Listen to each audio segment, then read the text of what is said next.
There's been a couple of predictions saying could be another rate rise on the horizon. And even the Reserve Bank themselves are saying that we're treading a narrow path here. There's a couple of different perspectives. There's a 4.4 inflation rate for May, which is raising some concerns because that's much higher than people would like to see. The RBA wants to keep it around that 2% mark. People are worried. They're thinking, are they going to raise the interest rate to curb that inflation? And if that does happen, it's going to increase borrowing costs, it's going to make it harder to secure a mortgage, and it's going to be more difficult to enter the housing market. It's interesting that the Reserve Bank's primary mandate really is about controlling inflations, and they have to look at how this is affecting the wider economy because they know if they push the rates too high, it could tip Australia into recession, jobs could be lost, and it could create bigger issues. So they are really walking quite a tightrope there. The weird thing in Australia at the moment, and for the past couple of years, is that usually when interest rates go up, home values start to stabilize or even go down. And we haven't seen that here. There's a lot of other factors at play here that are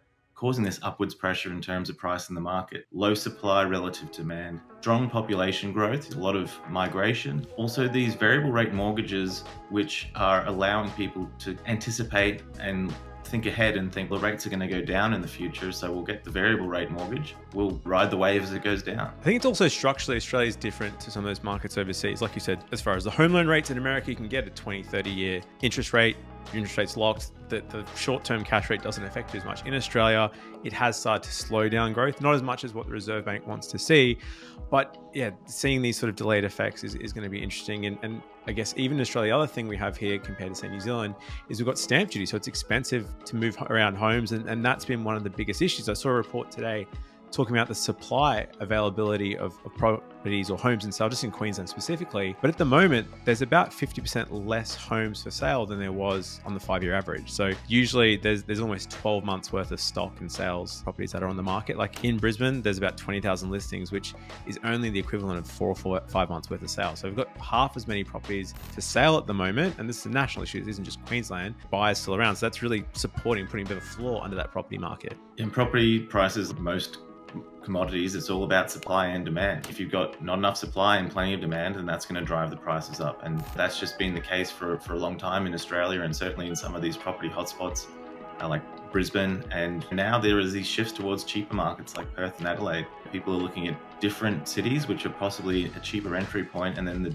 shift in demand is also moving across there like a wave that's rolling across the country. Very interesting. On to our next point. So I guess furthering that debate on interest rates, some of the different economists' opinions are quite divided. So there's been Warren Hogan, one of the minor economists out there that have tried to buck the trend and said we need to increase rates 3 or 4 times. I think a little bit to get headlines, like the Reserve Bank, even the Treasurer has said that's improbable in the current setting. Maybe they need to increase rates once, possibly, depending on inflation settings, but several times looks unlikely at the moment. But the panel of 29 forecasters actually expect the Reserve Bank to start cutting interest rates potentially by the end of next year. So a total reduction of 0.65 basis points by the end of 2025. So that could see the cash rate coming down from its current point at 4.35% to 3.75%. And even the Reserve Bank said like a neutral setting is probably around 3.75% cash rate. So potentially there is scope for reprieve there, but I guess how soon that happens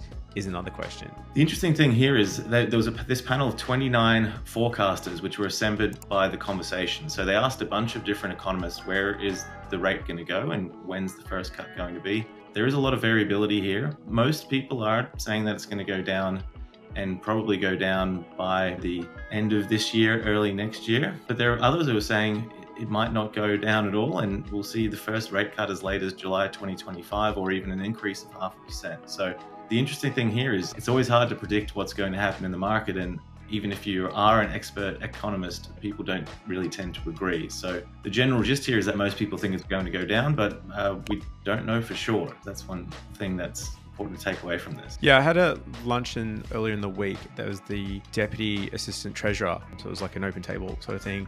And someone asked him about interest rates and prediction. He's obviously saying, well, I can't really give the government view, and it depends what happens, but my personal opinion is potentially the Reserve Bank will keep things on hold with those inflationary figures. It's a bit too soon to see how that's happening and how it's going to affect job market. People are finding, I guess, stretched in a sense, like households are having to put more money towards electricity, cost of living, that sort of thing. And he did also say if the Reserve Bank were to put up interest rates, like it would be pretty much a potential pathway to recession, which could really impact the economy at a larger scale. So saying potentially they're going to tread cautiously, wait and see what happens. But yeah, like you said, Simon, it's a hard one to predict. Definitely one thing he said that was interesting though is like there's always changes, and now's probably not the time to be looking at fixing your interest rate. And it's definitely a trend we've seen in our business. Obviously we do mortgage broking, but a lot of people are going towards variable rates because what you said before, Simon, a lot of uncertainty in the market, but it does look more likely in the sort of short to medium term that there'll be some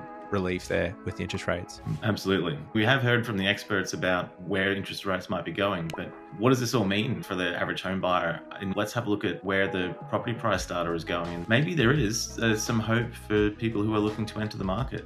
Like Australia's median home value hit a new high in June, which if you're looking to buy a place sounds pretty scary. But prices grew at the slowest monthly pace in 18 months, so just 0.18% nationally. While the prices are higher than ever, the rate of growth is slowing. So this is an interesting point to be looking at buying. Markets go in cycles. Often a market, when it reaches a peak, it'll start to slow down, and you can sometimes even see a bit of stabilization or even a drop in prices. So it's a good time to be looking to buy because there's a bit of stabilization here in the market, not so much this runaway massive growth that we've seen. Yeah, so the stage 3 tax cuts have just come into effect, and that's actually increased your borrowing capacity because it's increased your net income. So a home buyer earning $100,000 a year will get about a $2,179 tax cut, and that's going to boost your borrowing capacity by about $25,000. If you're earning $150,000, it'll increase your capacity by $37,000. So the good news is, like Simon said, the growth is slowing in certain segments of the market. Depending on where you are, it's worth looking at some of the CoreLogic indices just to work out what's happening in your local area because every market's different. Every city within the suburbs is different, but that's slowing down, and potentially your borrowing capacity is going to increase. That'll help you catch up with the market. It'll give you some extra options with your borrowing capacity as well. Prices are expected to keep rising in the coming year, and no one is predicting any kind of fall off in the market, but a slower pace of growth. So the PropTrack's latest property market outlook report has forecast that prices will increase between 2 and 5% over the 24-25 financial year nationally. It does vary per city, as we've talked about. So Perth prices are probably going to rise the fastest, followed by Adelaide. So both of those are around the 8% mark or so. Brisbane, Sydney and Melbourne, they're going to see slightly smaller increases of 3 to 6%. And Canberra, Hobart and Darwin are going to be even slower than that. So in Hobart and Darwin in particular, there's probably not going to be a huge amount of upwards movement in the market. It's always worth looking at what's happening in your local area, even in your suburb versus your city as a whole. See how prices are going, and you might find that there is some good opportunities to get in now and make the most of this kind of slower growth and to catch up a little bit in terms of being able to save your deposit as well. Absolutely. Now, switching gears, looking at, while rising property prices are a fair concern for a lot of buyers, there are some good news if you're renting and still trying to save up a deposit, specifically if you're in Sydney and Melbourne. So let's find out why rents are actually potentially coming down in a couple of these cities. Yeah, so some big news here. Domain's quarterly report for June has showed that house and unit rents across the combined capitals and in most cities, they're at record highs, which does sound worrying, but the pace of growth is easing as well. Sydney house rents actually flatlined from March, and that's the first time in 1.5 years. Some stabilization there. And Perth's house rents were unchanged for the first time in almost 3 years. Hobart house rents actually declined over the quarter. And in Melbourne, Perth and Hobart, unit rents were steady, and they fell in Canberra and Darwin. Actually, finally, a little bit of relief here for people who are renting or looking to rent. It's great news. Yeah, I think the slowdown's definitely going to help you more for that affordability. And I guess if rates go up, as we've seen before, that unfortunately it's passed on to renters, but hopefully if there's some stability there, if you are renting, if you're trying to save, you've got your savings plan mapped out over the next 6, 12, 18 months, it's going to give you a bit more disposable income with the tax break to potentially help save up that deposit. But the slowdown in rental growth is surprising, actually, given some of the low vacancy rates. So we still haven't seen that supply, haven't seen that vacancy rate increase. So that's the amount of units that are for lease that aren't filled. A lot of places it's below 2%. So it suggest that the slowdown could be because of affordability barriers and budgets potentially, right, Simon? Yeah, absolutely. There's always a limit on how much people can afford to pay. And I think in some of these markets and areas, that's where we're reaching this tipping point with the rental market. And if prices become unsustainable, then no one's going to be able to pay more than they can afford, right? I think that's a big factor here about what's happening with the rental market. And interestingly, I guess it's just another example to show how the Australian property market in general just doesn't tend to follow the normal rules. Typically, ultra low vacancy rates means really high rental growth, and we're not seeing that. And high interest rates mean lower house prices. We're not seeing that either. So the only thing to take away here is that you can't expect the property market to really act in a rational way. Or the way you want it to go. It's just, it's a bigger beast than that. So I guess moving on to our next section. So new home approvals rise to a 6-month high. As we covered, the housing market in Australia has some big challenges, one of them being supply. And supply comes from construction. But the latest data on construction and housing approvals. So this is, I suppose, approvals, Simon, maybe explain what that is as opposed to starts and what some of the data is showing. If you want to build a house, you have to get an approval, a permit to build it. And so what they're talking about here is with new housing approvals are people who have submitted for a permit to build and have been approved to do. It's a sign that people are planning on building in the future. Not all these approvals go ahead. So as you mentioned, there's the starts as well. That's when building actually does commence on a property. Interestingly, there was an increase in May, which was 14,175 new housing approvals, which is a 5.5% increase. And that's good news. We need these houses to be built. Unfortunately, this is still below the monthly rate that we need to reach to hit that target of 1.2 million new homes per year, which is what the Australian government is aiming for. Yeah, so the increase in approvals is obviously a positive sign because it means potentially there's more supply, help with the cost of buying a home, but the rate of new home construction just still isn't keeping up with that demand. So unfortunately, it indicates that the housing shortage in Australia across the country could still persist, making it more challenging to find affordable properties. And the second point to this is really sourcing materials, and just the costs of building for labor and everything else has made a lot of projects, although they're approved, just unviable, even in some of those inner city areas. So the concertina effect of this is because it's harder for a developer to make an affordable housing product just because of the cost of materials. If you're building $1 million house or an $800,000 house, it still costs you the same in concrete. It's usually just the finishes that's going to be different. So as a result of that, developers are prioritizing a lot of luxury projects as well. So the stuff that's in Sydney, several $1 million, but it means that a lot of first home buyers and people like us at the affordable end of the market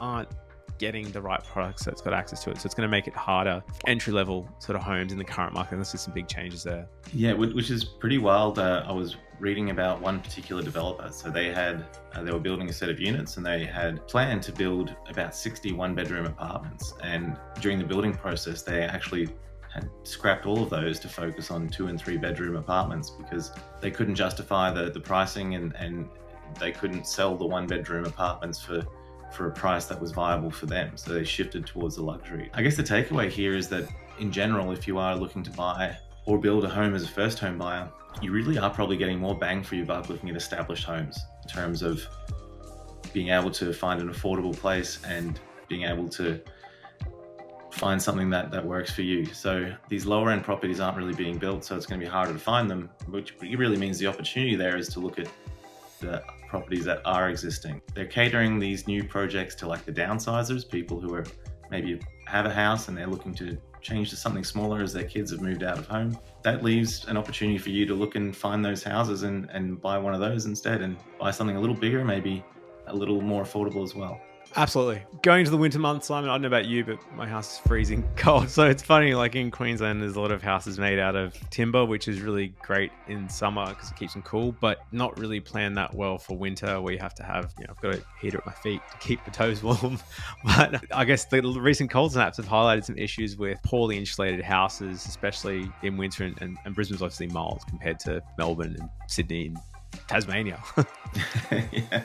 So there actually have been some changes in Victoria specifically. They've recently strengthened renters' rights to improve thermal standards in rental properties across the state. From the 30th of October next year, landlords are going to need to meet minimum standards for insulation, draft proofing, hot water efficiency, cooling. And anybody who's rented a place that has not been well maintained, this is probably wonderful news to hear. They're a positive development for the people who are renting, and it means that they're going to be more efficient, more comfortable to live in, which is definitely good news. Amazing. Now to our last segment, ghost developments. This was a pretty weird one, Simon. Some tourist meccas that you found that don't go anywhere. What is this, and how do I book them in? I was just thinking this week, we've been talking a lot about building recently and developers and how sometimes things just don't work out. And I thought, let's just take a break from the serious stuff for a little while and just talk about some of these really interesting spots that Australia has. I've never heard of most of these, and back in when they were being built, they were supposed to be a big deal. The first one, which caught my attention, was the Christmas Island Casino and Resort. We know Christmas Island is not known for its gambling lifestyle currently, but in the 90s, it was the most profitable casino in the world, generating more than $5 billion a year. Yeah, it's insane. Apparently it had 400 full-time staff. It tripled the island's population from 800 to 2,700 people. But yeah, closed in 1998 due to the Asian financial crisis. So just crazy. Imagine flying out there for a junket for a weekend. It's insane. Yeah, and I guess it is, if we are going to relate it to property, it shows you, like, even if you're like saying looking to invest and you're buying in a mining town. If you buy an investment property in a mining town that is relying on mining being profitable, if that changes, then suddenly you potentially have an empty house that no one wants to rent. Kind of just an interesting parallel here. And $5 billion a year in the 90s, just imagine how much money was going through that place. Pretty insane. And another one that was interesting was the Dismal Swamp in Tasmania. So what is with that? This was a popular tourist attraction for some reason. It's the largest sinkhole in the southern hemisphere, and it had a maze and boardwalks and sculptures and even a 110-meter slide through the forest. So it was created by Forestry Tasmania and opened in 2004. And they were trying to get people to explore more of Tasmania, get to the remote corner of the state and see what it has to offer. I wonder if they probably should have called it something other than the Dismal Swamp, though. They want people to come and visit. It's not the most appealing name. More money on marketing. But yeah, I think to your points, and we'll include some links below, there's some other wacky ones here. It's worth sort of thinking about when you're looking at buying a property, more if you're going down the rent vesting path. Obviously, if you're living somewhere, it's sort of potentially a different equation. But if you're looking at investing, I've been contacted by many people over the years that have found like the most amazing properties in Longreach for 150,000, or stuff in Moranbah. It's a bit different now today, but like over the last 10 years after the sort of drop in mining, some of those one horse towns can be problematic when that industry leaves. So it's worth looking at that and zooming out when you're looking at these investments and getting a feel from. But Simon, wrapping it up, obviously we covered a lot today.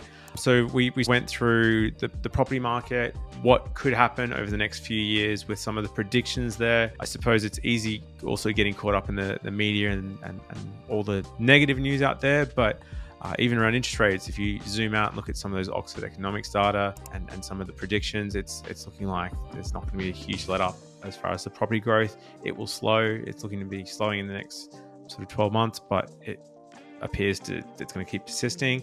So if you're looking at getting in the market, do the numbers, see if it's possible. It could be possible to get in the market with less deposit than what you realize. On interest rates, Simon, what were your takeaways? So with interest rates, it looks like the general consensus is that we are going to see some relief in the near future. The average estimate is minus 0.35 starting from March 2025, but it could happen sooner than that. And that's going to be great news for people who have got a mortgage or if you are looking to buy, it'll also help with your borrowing capacity. So there is some hope there on the horizon with interest rates. On the rental side as well, if you're still renting and saving a deposit for your home, then it's also a bit of good news. It looks like there is some stabilization in the rental prices across many parts of the country. So it helps you to potentially put a bit more towards the deposit and move towards buying that first home. That's it. So thanks for watching, everyone. If you need any help with finance, hit us up at huntergalloway.com.au. We're the home for home buyers across Australia, and jump into our group. We've got a free group on Facebook you can join and join in the conversation. Until next time, we'll see you guys.